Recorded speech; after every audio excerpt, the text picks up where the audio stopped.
Welcome to Chalk Talk. I'm Chris Love. And I'm Eric Stark. And it is a great weekend. This past weekend I had my final week away from college sailing. I was up at Eastern Yacht Club for the first annual Halloween team race. Got to bump into your teammate there, Trevor Moore. Yeah, I heard they had some good time and good racing there in Marblehead, complete with colored sails, I think you said, right? Very cool. Yes, very cool. Colored sails and big breeze. Lots of fun.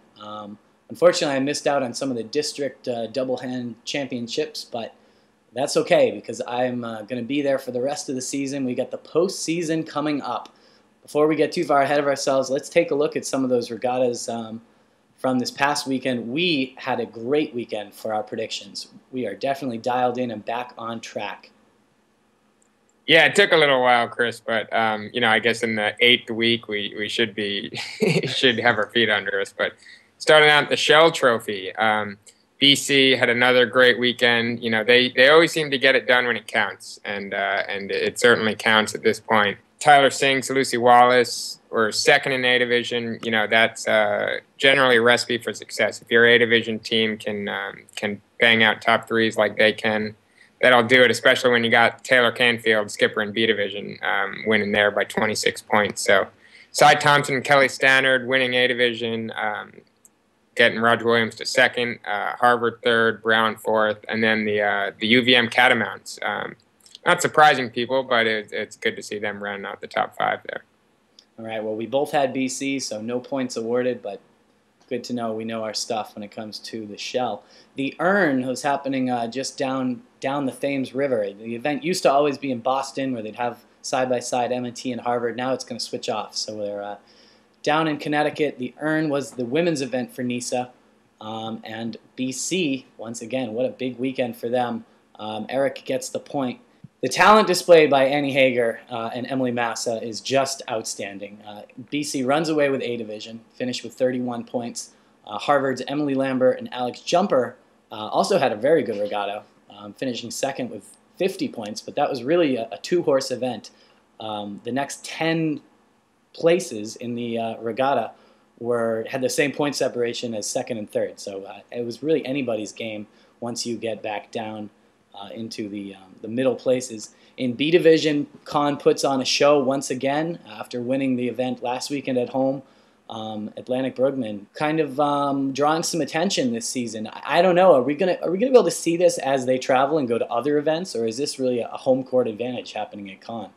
Yeah, it's interesting to see, Chris. I mean, Atlantic Brugman, I've seen her name for a long time now. She's definitely a very good sailor.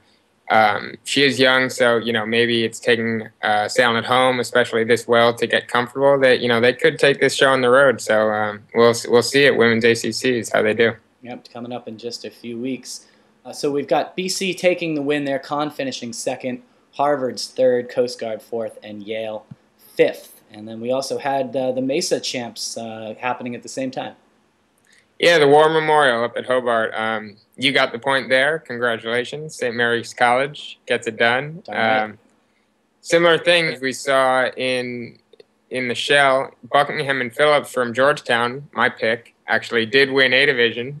Sailed real well, 44 points. But Barnard and Fernari combined in B Division, and they didn't do quite as well. Georgetown was third overall, but St. Mary's in B Division, Greenslade and Madeline Jackson, Mimi Roller.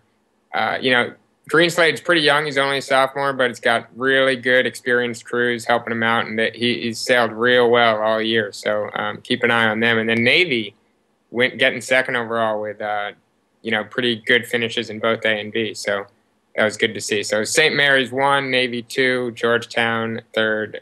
The home team, Hobart, was 4th, and ODU finishing out in 5th.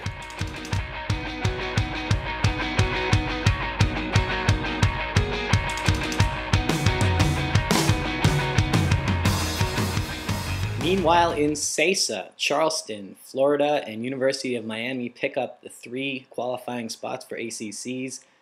Both Eckerd and USF shut out this year.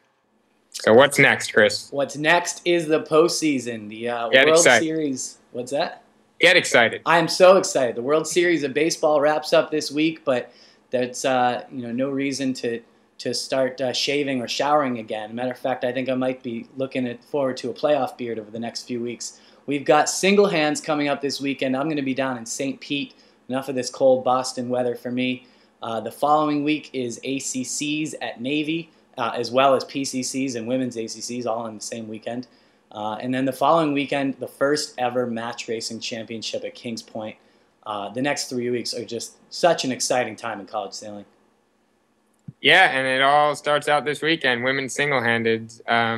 It's a pretty stacked event, especially one district really jumps out at us, and that is I guess to no surprise, but NISA. They bring previous champs in Annie Hager, Krista Rode, and then there's Elizabeth Barry, Emily Billing, and Claire Dennis, all really, really good. So I don't know. You think anyone else can give NISA a run for it, Chris? Well, in terms of a district, I mean, without question, that's the strongest one right there. But this isn't team racing or anything.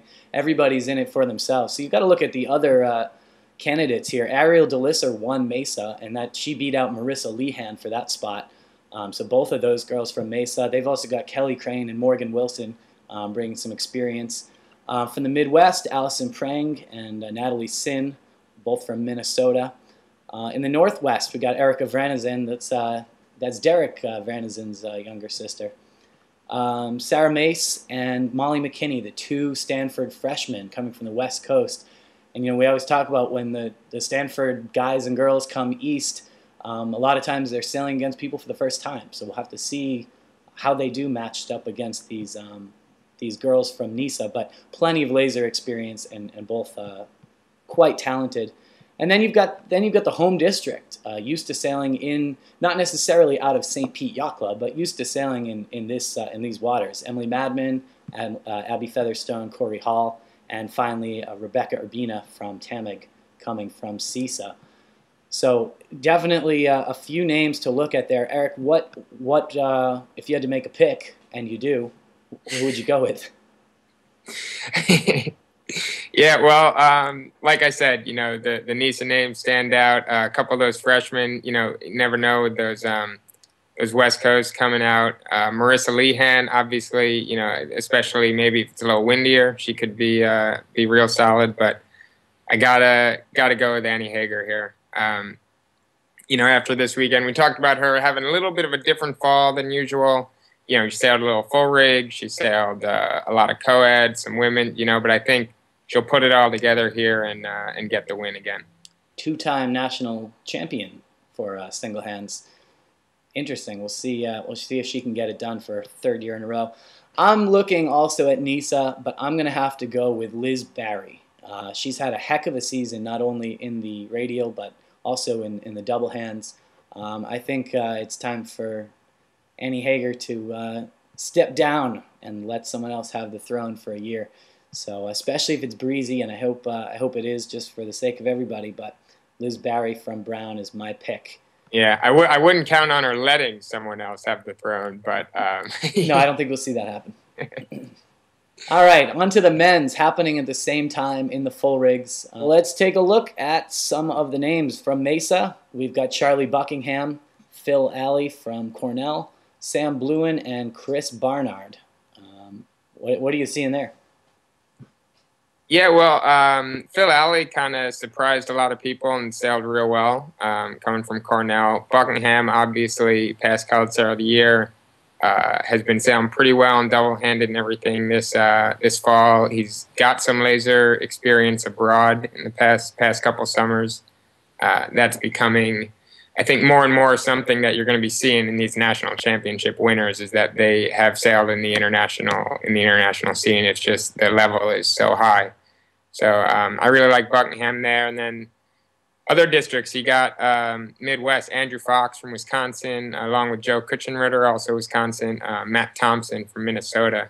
And then NISA, we keep talking about NISA, and Cam Coleman especially. He surprised, not surprised a lot of people. I picked him to win that district, but he's got that international competition, so we'll see there. And then past national champion Cy Thompson, Fred Strammer, and Colin Smith rounding out the NISA. On to the Northwest, Elliot Drake from Oregon. On the West Coast, Oliver Toole from Stanford and Sean Kelly from Cal Maritime. And then down south, David Hernandez, Eric Bowers, and Zach Marks representing CESA. Patrick Ryan coming in from Tulane.